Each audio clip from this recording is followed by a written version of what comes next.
Mr. Speaker, yesterday, an important set of figures was published about the deaths from coronavirus. First, the deaths in hospital, currently at 21,678. That's the number that's published every day. On top of that, yesterday, we saw the CQC figures for deaths in care homes for the 2 weeks ending last Friday. That was a figure of 4,343. And at the same time, the ONS figures came out for deaths outside of hospitals, outside of care homes, and that was a figure up to the 17th of April of 1,220. There's a bit of a complication because of the different dates, but that makes a total to date, Mr. Speaker, of 27,241 recorded deaths from coronavirus. And that's probably an underestimate because of the time lag. Behind each number, of course, is a family shaken to its foundations. Now, 6 weeks ago, on the 17th of March, the government's chief scientific advisor indicated that government hoped to keep the overall number of deaths from coronavirus to below 20,000. He said that would be good, by which, in fairness to him, he meant successful in the circumstances. And we're clearly already way above that number. And we're only partway through this crisis. And we're possibly on track to have one of the worst death rates in Europe. On Monday, the Prime Minister said in his short speech that many were looking at our apparent success in the United Kingdom. But does the First Secretary agree with me that far from success, these latest figures are truly dreadful? First Secretary of State. Thank you, Mr. Speaker. Well, first of all, can I welcome the various points of solidarity between our front benches in relation to, of course, the new baby boy for the Prime Minister and Carrie Symonds, but also in relation to care workers and NHS workers who have lost their lives. He's right that there is a challenge in deciphering the difference between the different figures because of the time lags in relation to the care home deaths. Equally, I know it's something that on all sides we have wanted to deliver, which was clearer breakdown and distinction between care home deaths and deaths in the NHS, and I think that is progress. He mentioned the target of 20,000. Of course, this is an unprecedented a pandemic, a global pandemic. And I think in fairness, we shouldn't criticise either the CMO or the Deputy CMO for trying to give some forecast in response to the questions that many in this chamber and indeed in the media are calling for. But the reality is we know a lot more about the virus, both domestically and internationally, than we did before. I absolutely share his, I guess, our joint horror at the number of deaths. Tragedies, each and every one. Equally, I'm going to disagree with him that it is far too early to make international comparisons. If they are to be done, they should be done on a per capita basis. And I think we're already seeing that there are different ways that deaths are measured, not just in the UK in the different settings, but across Europe and across the world.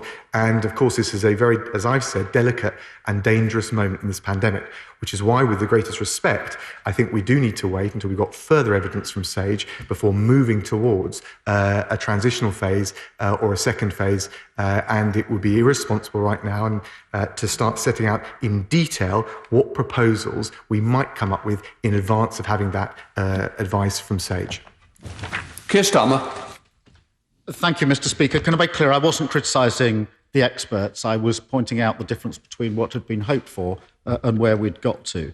I do welcome the clearer breakdown of figures, which I think we're going to get from this afternoon onwards. I also welcome the fact that it appears, and I hope this is right, that the number of hospital admissions are going down and the number of deaths from coronavirus in hospitals are going down. We've all been looking at those graphs, and I hope that is continuing in the right direction.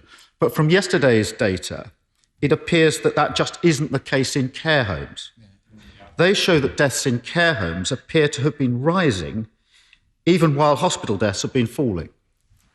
And that's on the back, as the First Secretary knows, of concern for some weeks from the front line about testing in care homes and the speed of testing, about concerns about protective equipment and arguments that it's been too slow. We've all heard from the front line in the care sector expressions of real anxiety about the situation that they find themselves in. So can the First Secretary explain why he thinks that coronavirus continues to spread so fast in the care sector? And returning briefly to something from last week, but I think the First Secretary has already touched on it, could he give us the up-to-date figures for the number of those that have died on the front line in the healthcare staff and the number of social care workers. I raised it last week. I think he's given a figure, but just to confirm that. First Secretary. Well, can I thank the right honourable gentleman? I have already given those figures, and they're, of course, produced in the normal way, and he will be appraised of them just as he is in relation to the other figures. It's absolutely right to say that there is a challenge in care homes. In fact, when SAGE produced their advice and when the Chief Scientific Advisor and the Chief Medical Officer gave their 3-weekly review several weeks ago now, it was made clear that we had made good progress overall in reducing the level of community transmission, but there were still challenges both in hospital settings, but also specifically in care homes. There are real challenges in care homes. The principal challenge in care homes, unlike in the NHS setting where we've made such good progress, is the greater challenge from a decentralised basis in terms of exercising control over the ebb and flow of people into those care homes. That includes residents, it includes care home workers, which sometimes work in different care homes. It also includes NHS workers and, of course, friends and family. That is the single biggest challenge in terms of reducing transmission. But I hope I can reassure him that we have a comprehensive plan to ramp up the testing in care homes. The eligibility was changed yesterday by the Health Secretary to overhaul the way PPE is delivered to those in the front line.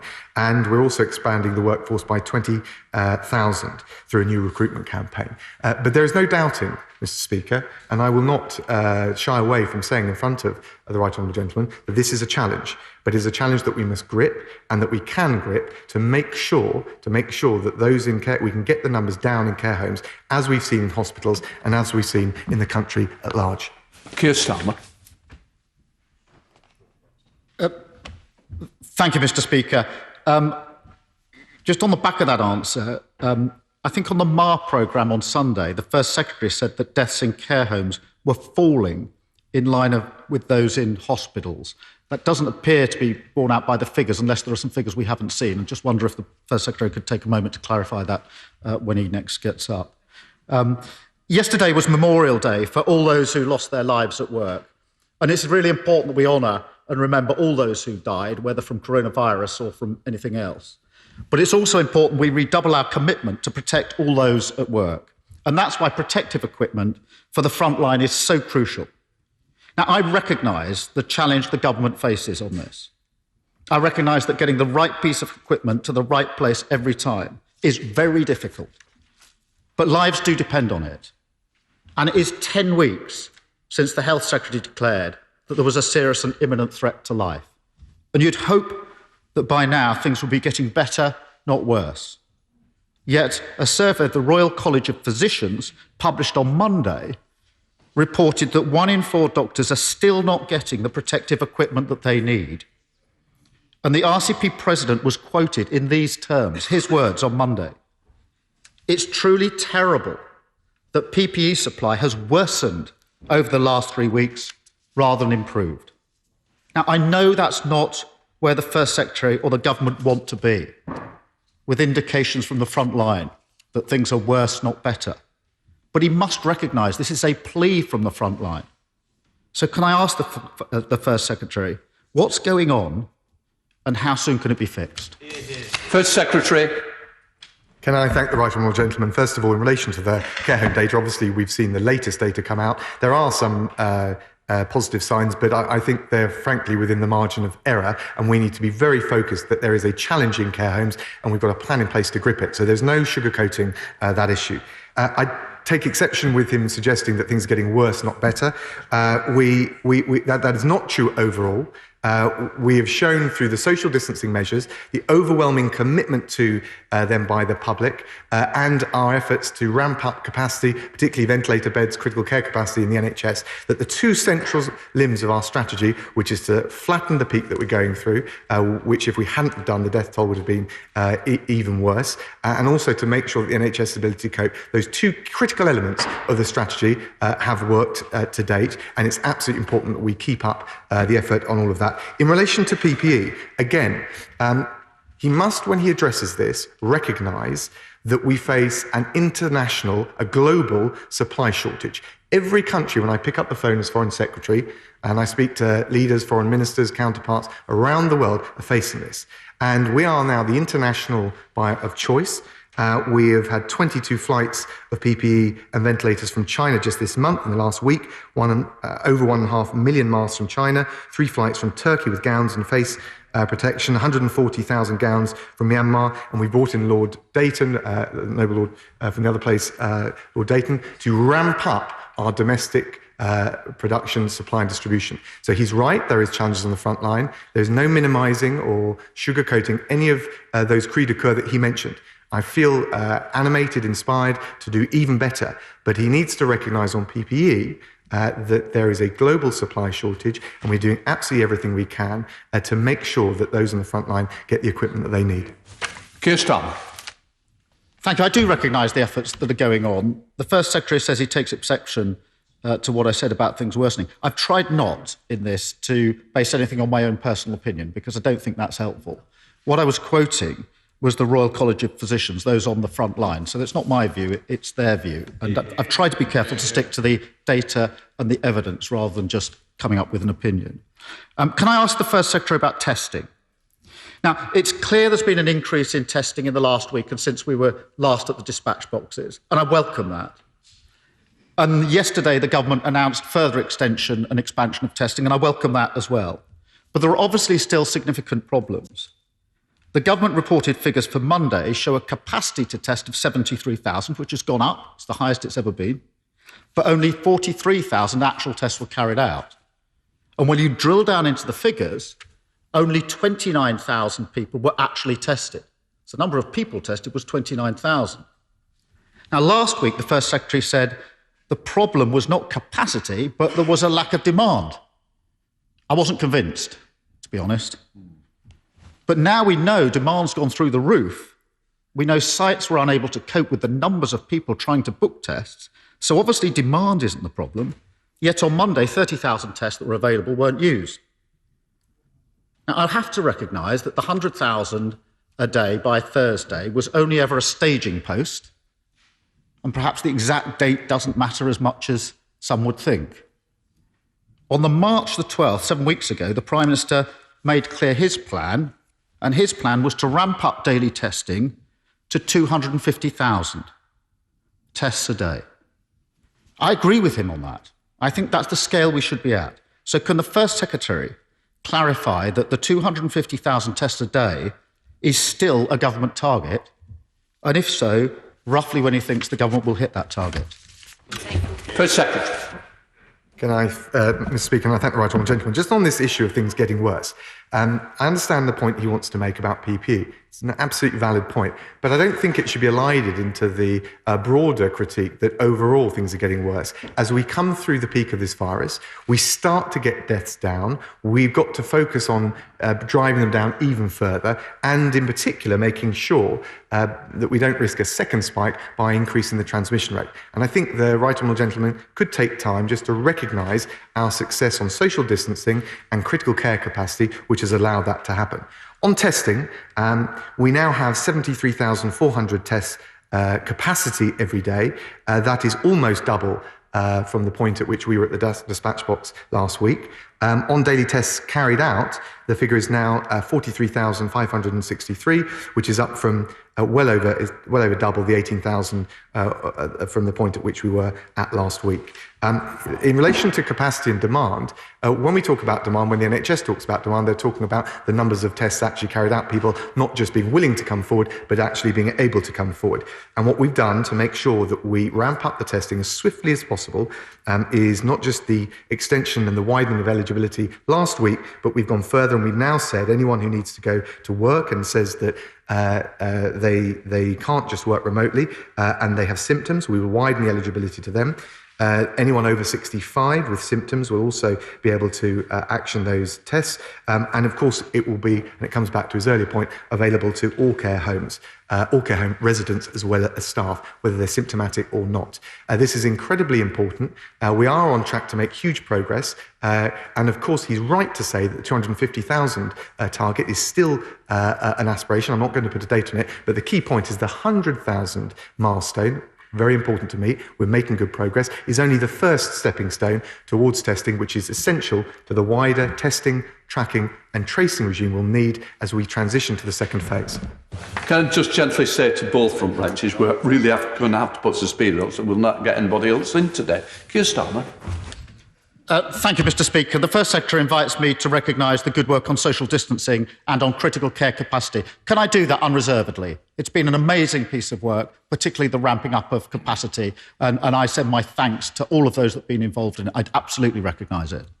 Mr. Speaker, the reason I've raised these issues is because they're vital to controlling the virus, protecting lives, and so that we can get to an effective exit strategy. The public need to know what's going to happen in the next phase. And on exit strategy, I want to be absolutely clear with the First Minister. I am not asking for lockdown to be lifted. We support the government on lockdown and will continue to do so. So I'm not asking for that. I'm not asking for a time frame. The government says it can't give a time frame. I accept that and we support the government on that. I said I wouldn't ask the impossible and I won't.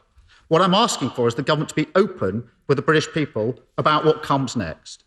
That's crucial for three reasons. We need their trust. Secondly, the government itself, the public, schools, businesses, trade unions need to plan ahead. And they're saying that loudly and clearly. Third, and frankly, we'd like to try and support the government strategy when we know what it is. I think it's important for us to do so if we can. We can't do that if the government won't share its thinking. The Prime Minister said on Monday that he wanted maximum transparency. Will the First Secretary give us some now and tell us when the government will publish an exit strategy? Yeah. First Secretary. Can I thank the right honourable gentleman? I'll just remind him that, as I set out on the 16th of April, SAGE advised against any changes to social distancing measures at that point. The reason is that they would risk a substantial increase in the infection rate. SAGE is reviewing the evidence again in early March. He's asked for a time frame and a date. We can't give it until we have the SAGE evidence. If he thinks there's things that we could be announcing, whether it's along workplace, which you referred to, schools or otherwise, feel free to propose those things. But I would just gently say that based on the advice and the evidence that we had from SAGE, which he said he wants to closely follow, it would be very difficult for us to responsibly set out those proposals before we've had that subsequent advice from SAGE, both on the rate of infection, the death rate, but also the measures it will be responsible to make. And that's why, with the greatest respect, and I understand he's trying to be constructive, we can't be pulled in to making proposals in advance without SAGE opining. Keir Starmer. Mr. Speaker, the problem with the First Secretary response is that it risks the UK falling behind. France, Germany, Spain, Belgium, New Zealand, Australia, Scotland and Wales have all published exit plans of one sort or another. The First Secretary said, well, what are the proposals? What should they cover? If you look at those plans, as he's done and I've done, it's clear that there are common issues such as schools reopening, business sectors reopening. These are the issues that, if he wants me to put them on the table, I absolutely will, because they're clearly the issues that need to be addressed. There will be other issues, of course, but delay risks not only falling behind other countries, but also the successful four-nation approach so far. We want to support the government on an exit strategy. We want to support the four-nation approach so that we can all exit across the UK at the same time and hopefully in the same way. So I asked the First Secretary if the government will work constructively and openly with the opposition on the question of what happens at the next stage.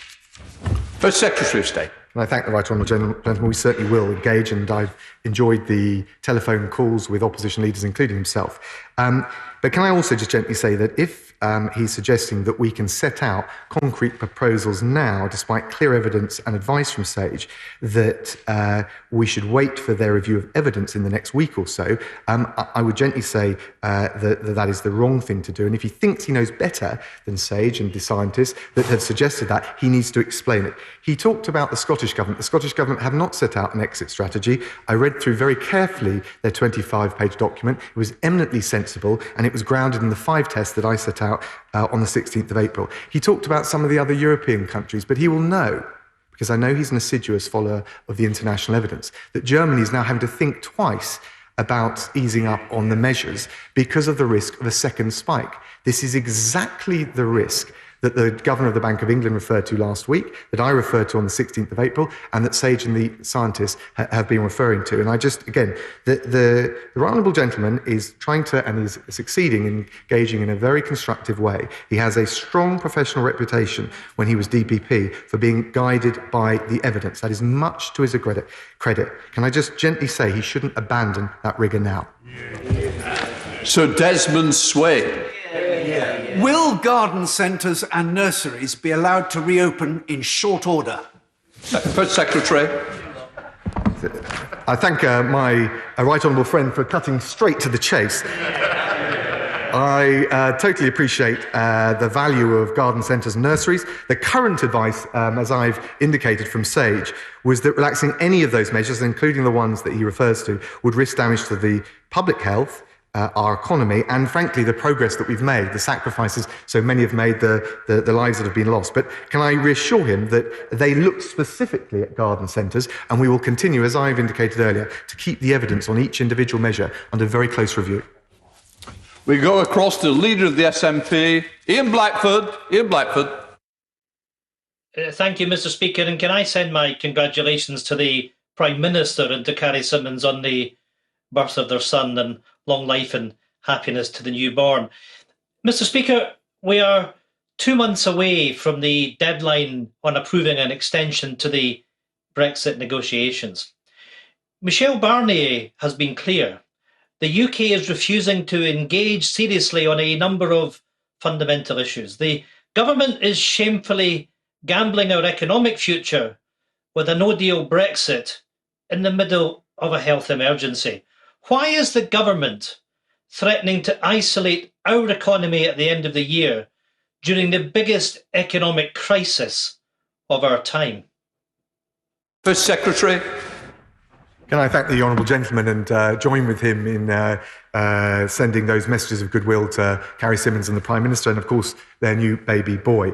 I'm not sure I'd be quite taking the word of Michel Barnier for the state of progress in the negotiations quite as readily and as uncritically as the honourable gentleman has. But let's be very clear about it. Our position is unchanged. The transition period ends on the 31st of December. That is enshrined in law. There's no intention of changing that. And actually, what we should do now, given the uncertainty and the problems and the challenges coronavirus has highlighted for us, but also for our European friends, and I've worked extremely closely with our German, French, and all of our other European partners, is focus on removing any additional uncertainty, doing a deal by the end of the year, and allowing both the UK and the European Union and all of its member states to bounce back as we come through the coronavirus. Ian Blackford. Thank you, Mr. Speaker. What we should be doing is removing uncertainty, and we should be putting a stop to these talks. We should be making sure that we protect our businesses, and the failure by the First Secretary to rule out a no-deal Brexit should alarm us all. Mr. Speaker, the World Trade Organization predicts that world trade may fall by 32% this year. The IMF says the global economy will suffer its worst financial crisis since the 1930s, and the OBR warns that the UK economy could shrink by 35%. That means 2 million people are at risk of losing their jobs. Refusing to admit the inevitability of an extension isn't a tough or a clever negotiating tactic. It's a reckless and a foolish gamble. Will the Secretary of State embrace common sense and recognise the need for a Brexit extension, show some leadership, face down the hardliners in the Tory party, extend the Brexit transition, and let us all get on with the job of tackling this health crisis together? First Secretary.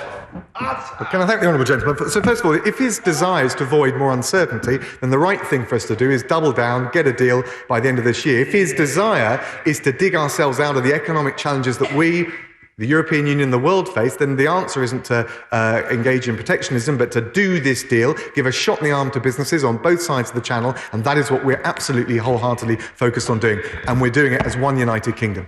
Rob Roberts. Thank you, Mr. Speaker. The company programme run by the charity Young Enterprise provides the opportunity for young people to apply their skills in real-world situations, working in teams to set up and run their own young enterprise company. My right honourable friend agree with me that providing financial education in our schools is a vital way of empowering young people and ensuring that we're able to further our Levelling Up programme across the whole country when we come out of this crisis. Secretary. Can I thank my honourable friend for raising this excellent programme? He's absolutely right. A strong understanding of numeracy underpins a young child's ability to manage money, for example, by calculating percentages or doing divisions. And this government's reforms have made a step change in progress for numeracy and literacy for those young children. That needs to be backed up by the practical applications, and many organisations that support schools with financial education are adapting their programmes, and I think Young Monies is an excellent example of that. We go over to Alan Dorans. Alan Dorans. Thank you, Mr. Speaker. Will the First Secretary of State make a commitment today that when a vaccine for COVID-19 becomes available, the United Kingdom will take a leading role, together with other nations, to ensure it is distributed according to the needs of people across the world, rather than on the basis of wealth? First Secretary. Well, can I thank the honourable gentleman? He's absolutely right. And we, as the Health Secretary announced, we've had trials announced very recently. We are taking a lead in the research and development, but he's also right to say, as my right honourable friend, the Development Secretary announced, I think, earlier in questions, we're also contributing to Gavi and CP, which is the international effort to make sure we can ramp up not just the international effort to find a vaccine, but to make sure that not only can we vaccinate all of the people here in the UK, but also in the most vulnerable and poorest countries around the world. And so I entirely agree with what he said. Robert Coates. We over to Robert Coates. Thank you, Mr. Speaker. The government has pulled out all the stops in providing a range of timely financial support for businesses. But both as the chair of the Small Business APPG and in West Oxfordshire, I hear reports of businesses that are being denied help by banks that are falling behind regulatory systems rather than concentrating on the urgent need to get cash out of the door to the businesses that need it. Would my right honourable friend agree with me that as the nation makes sacrifices unheard of in peacetime, it's also time for the banks to do their bit? First Secretary. Can I thank my honourable friend, pay tribute to all he's doing to champion small businesses. We want to help all businesses, small, medium, and of course the large ones in Witney and across the country, get through this incredibly difficult period and bounce back with confidence as we defeat the coronavirus. Through the coronavirus business interruption loan scheme, through the large business interruption loan scheme and the bounce back loan scheme, we're lending to businesses of all shapes and size. And the government has stepped up to the plate, and he's absolutely right that we expect the banks to do the same too. We go across to Zara Sultana. Zara Sultana. Thank you, Mr. Speaker. While working people are having to make huge sacrifices through this crisis, state support is available to big businesses that dodge taxes and pay millions to super rich executives and shareholders. Mr. Speaker, we should be bailing out the 99%, not the 1%. So will the government follow the likes of Denmark and stand up to big businesses by saying, if you want state support, you have to prohibit dividend payments and share buybacks, and you can't be based in a tax haven? First Secretary. Okay, I thank the honourable lady. I have to say, I think if she looks at the package of measures that my right honourable friend, the Chancellor, has put in place in the round, she will see that not only are we dealing with small businesses, we're also helping those larger businesses, and they're important too. They're large employers, and we're doing everything we can to support innovative firms, which will now benefit from the offer of £1.25 billion, which is for high growth firms. So I think we should take, frankly, some of the partisan baggage out of this, focus on targeting the businesses that will create the growth, which will drive us through this crisis, and support the workers up and down this country who rely on those crucial businesses. We go across to Robert Largan. Robert Largan. Thank you, Mr. Speaker. The current crisis has shown just how important it is to have sufficient urgent care capacity in the NHS. I've been campaigning for new urgent care centres at both Stepping Hill Hospital and Tameside Hospital to help NHS staff provide world-class care to people in High Peak and across the region. Can the First Minister assure me that the government remains committed to building these badly needed new urgent care centres? First Secretary. Well, can I thank my honourable friend for the way he is championing the NHS in the tenacious and doughty way. I'm delighted that Stockport NHS Foundation Trust have been allocated close to 31 million for the provision of a new emergency care campus at Stepping Hill, one of our 20 hospital upgrades. And Tameside and Glossop Integrated Care NHS Foundation Trust have also been allocated over £16 million to provide emergency and urgent care facilities at Tameside General Hospital. Conservatives are the party of the NHS, with more money, more hospitals, more doctors and nurses, and that's one of the reasons we've managed, through our critical care capacity, to help protect the NHS from becoming overwhelmed by coronavirus. Wes Streeting. Thank you, Mr. Speaker. Can I, first of all, offer my deepest thanks to first responders from the Metropolitan Police and the London Ambulance Service who were greeted with a horrifying scene on Sunday night of an 18-month-old baby girl and 3-year-old boy brutally murdered in their own homes. There are no words of comfort that we can offer their grieving mother, but what the government can do is to do more to support people who are not safe in their own homes. I recognise the £3 million that's gone in to support children who witness domestic abuse and the £2 million that's gone in to support the domestic abuse hotline, but it's not enough and it's not quick enough. So in that spirit, can I ask the First Secretary of State to commit to providing the £75 million ring-fence fund that the Shadow Home Secretary has called for, so that in these darkest of times for people who are trapped unsafe in their own homes, they know that support is available. First Secretary. Can I thank the honourable gentleman and first of all say how appalled I am at the tragic case in his constituency. I pay tribute to the frontline emergency responders, but I absolutely, in total solidarity with the honourable gentleman, want to pass my condolences to the family around that terrible case. It sounds absolutely appalling. The police have been very clear that they will pursue perpetrators and anyone in immediate danger, and they should call 999. We're going through the coronavirus challenge. It's put pressure on the police, but they are there to do that incredible job that they do day in, day out. We do have the National Domestic Abuse Helpline staffed 24 hours a day.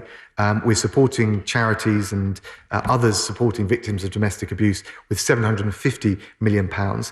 He makes some interesting points about what more we could do. We're constantly looking to reinforce and strengthen the challenge of the response to domestic abuse. And he's right that there is a specific issue around it in relation to this crisis.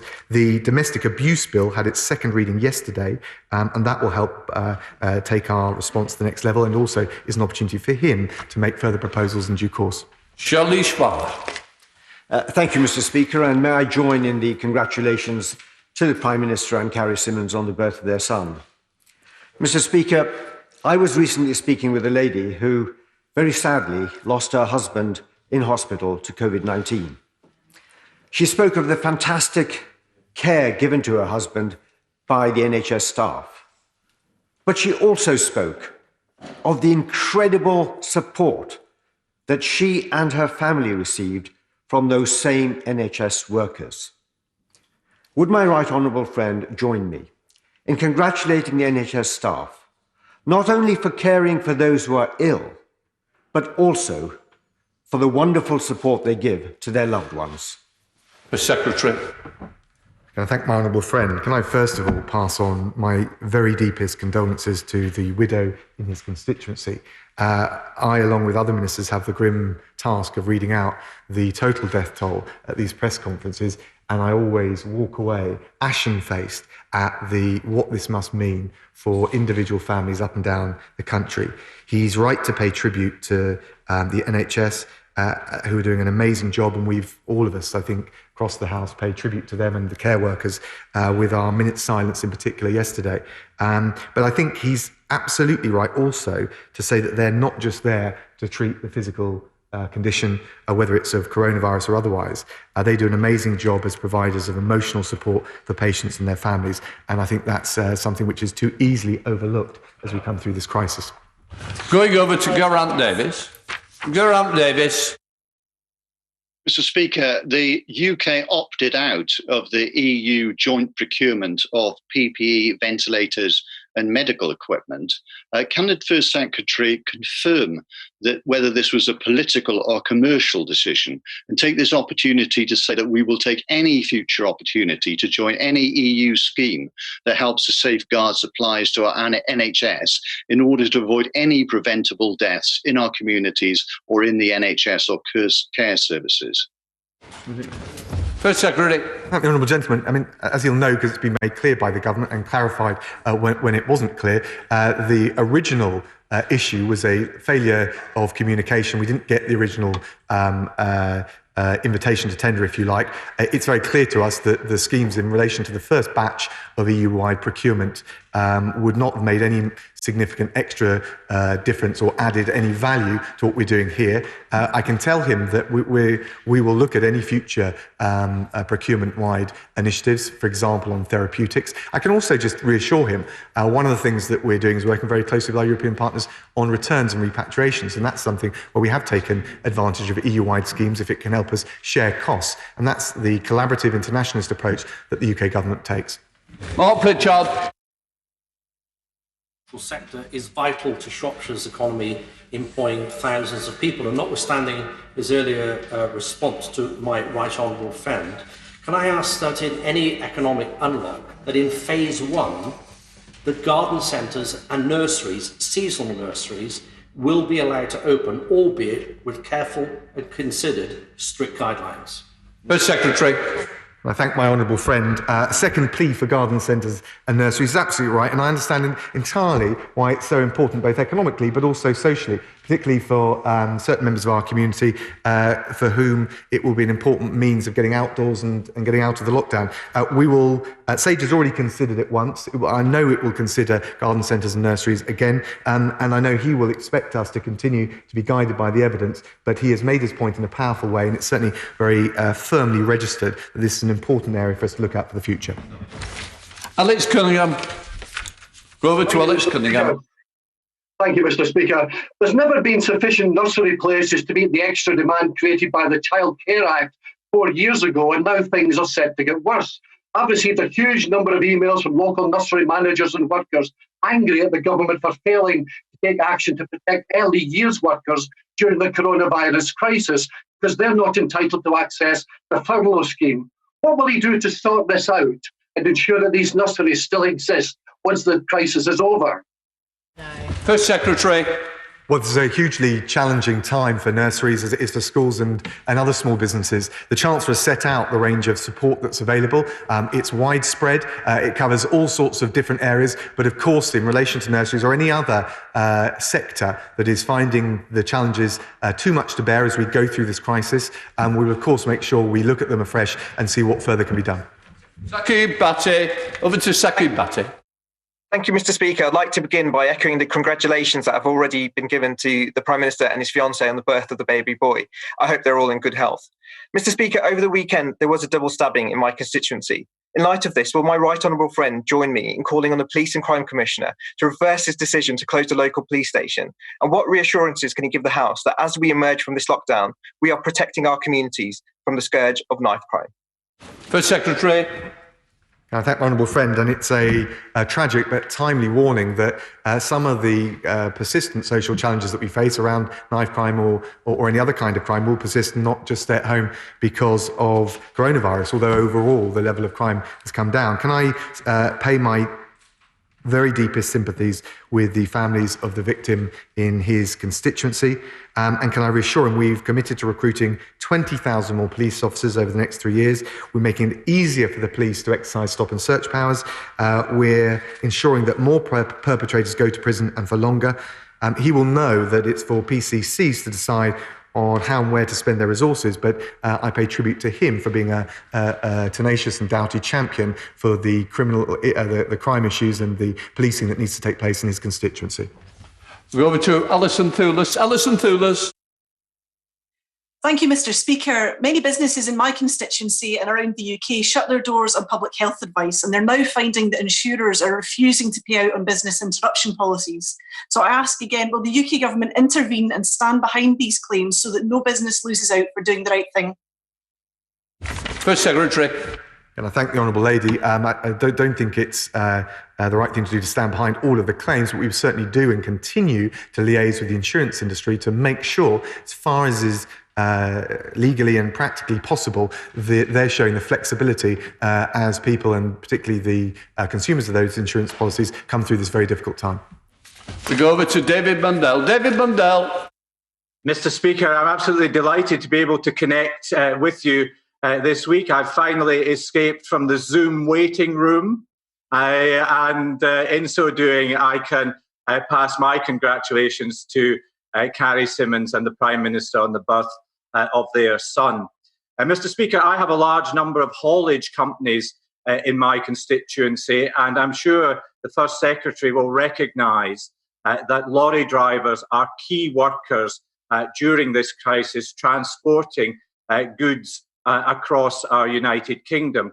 However, many have struggled to access hot food out with their cabs, even to access toilet and shower facilities. So can the First Secretary ensure that we're doing all that we can to support lorry drivers as they carry out their important duties during this crisis?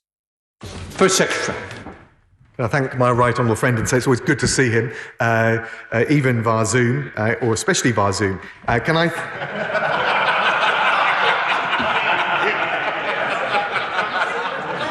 I thank all of the HGV and delivery drivers for all that they're doing in the country to keep us going. And I think across the House we'd probably agree that our view and our definition of key workers has changed as we come through this crisis, and there is an appreciation of people doing those gritty jobs day in, day out, and quite the extent to which we rely on them.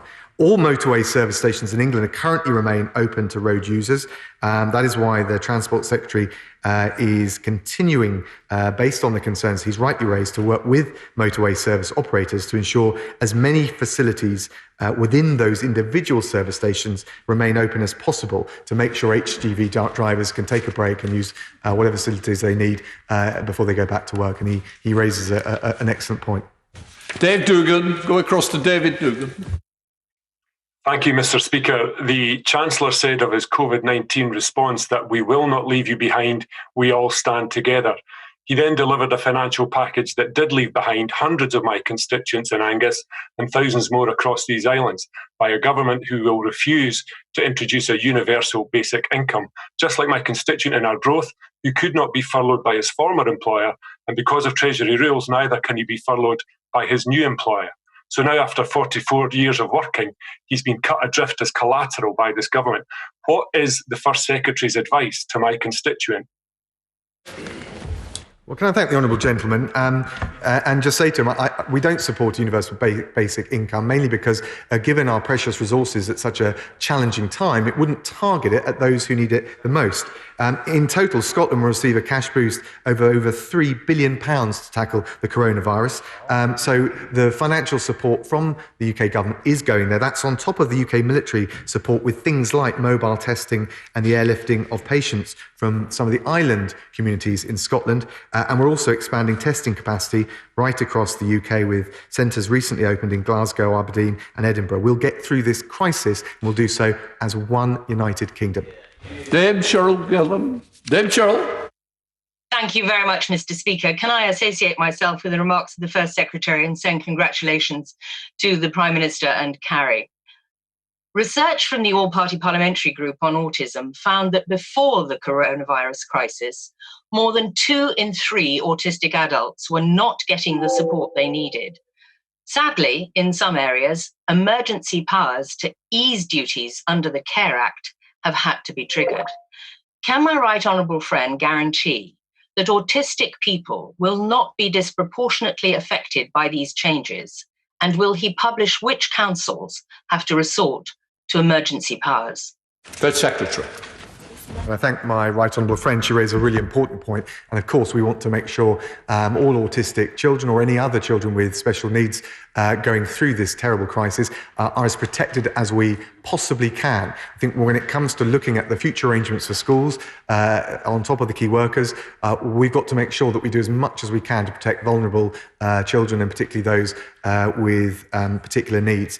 She talked about the funding going through to local authorities. Allow me to take that back, speak to both the Education Secretary but also the Community Secretary and make sure that we can come back with a specific answer on the particular point she raised. Last and final question. We now go over to Sir Geoffrey Donaldson. Sir Geoffrey. Thank you, Mr. Speaker. Could I, on behalf of the Democratic Unionist Party, echo and pass on our congratulations to the Prime Minister and Carrie Symonds on the birth of their son. The headline in this morning's Belfast Telegraph speaks about deaths for people who are not infected by the virus, people who have not been attending hospital and who desperately needed treatment. Will the First Secretary advise us of the measures the government intends to take to address this issue and to ensure that more people are able to attend for treatment, including cancer patients? Secretary. Can I thank the Honourable Gentleman and pay tribute to all the work he is doing, and indeed the Northern Ireland Executive at this difficult time. He's absolutely right to raise the challenge within the NHS more generally of dealing not just with COVID-19 but the wider conditions that people have. The Chief Medical Officer has made it very clear we have the capacity, the plans that we put in place and that we delivered through the Nightingale hospitals, the ventilators, the critical care capacity is in place not just to deal with coronavirus but also to deal with other non-COVID priorities, whether they're urgent or whether they're other forms of treatment in relation to cancer or otherwise. And I'm certainly very willing to work with the Health Secretary and the Northern Ireland Secretary to make sure in relation to any particular challenges faced in Northern Ireland that we can deal with them and address them. And it's absolutely crucial as we go through this crisis that NHS capacity is protected. And that's one of the reasons we introduced the social distancing measures and why it's so important that they've been so effective. That is the end of Prime Minister's questions. We're now going over to a statement on repatriation of